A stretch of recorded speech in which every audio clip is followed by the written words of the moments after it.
Tomorrow morning, Michael Rodriguez will be sentenced for stabbing his estranged wife 108 times in 1979. During all those years, the killer built a new life, but the victim's mother struggled to keep her family together.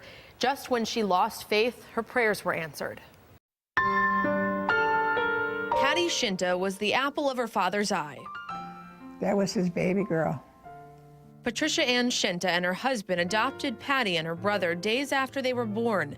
Pictures of Patty in her mother's South Buffalo home show her during the happier times of her life. I'm going to miss her forever. I wake up every day thinking about her. What would it be like today?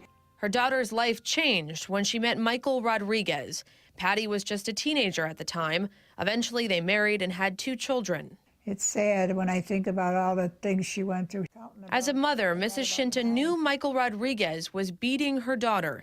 She couldn't convince Patty to leave him. Patty believed Rodriguez would change and the abuse would stop.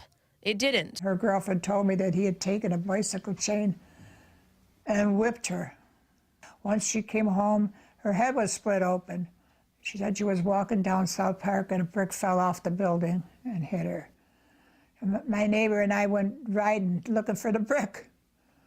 There was no brick. Then on Good Friday, 1979, Patty, the 20-year-old mother, was found dead, stabbed 108 times in Lackawanna's Holy Cross Cemetery. Patty's mother knew who did it, but for 35 years, the case remained unsolved. In 2009, State Police cold case investigator Christopher Weber began his own search for the truth.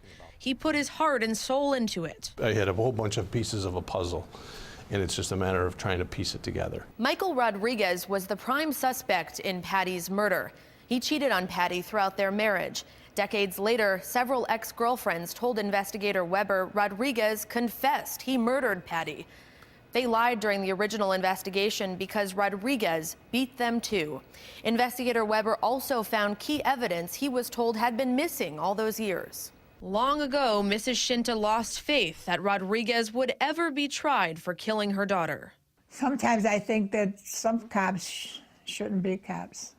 You know, if they're just there for a paycheck and it's not always a dedication.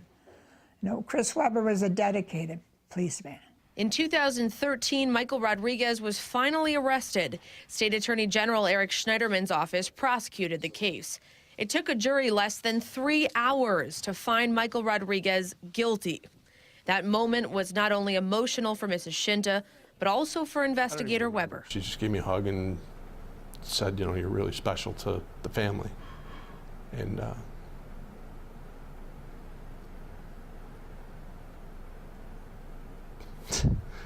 he's an angel as far as I'm concerned. I feel like I'm his mother because I feel so close to him. Now Patty can rest in peace. Investigator Weber knew that, and so did Patty's mother, who believes her daughter was haunting Michael from the moment she took her last breath. I'm glad we don't have a death penalty because I want him to stay, I hope he lives 35 years in jail. the killer didn't get away. You know, he basically got away with it for 35 years. If he would have got caught and arrested and convicted in 1979, he'd probably be out of jail at least by now, if not 10 years ago. Just got him a little bit late, and he's going to go in a little bit late. And Don, during the trial, an inmate told jurors that Rodriguez confessed to him that he stabbed Patty 108 times to get her back for every day she lied. Just a chilling fact that came out in trial. And tomorrow morning, Mrs. Scinta plans to give a victim's impact statement and look Rodriguez right in the eyes. Rodriguez is appealing this conviction.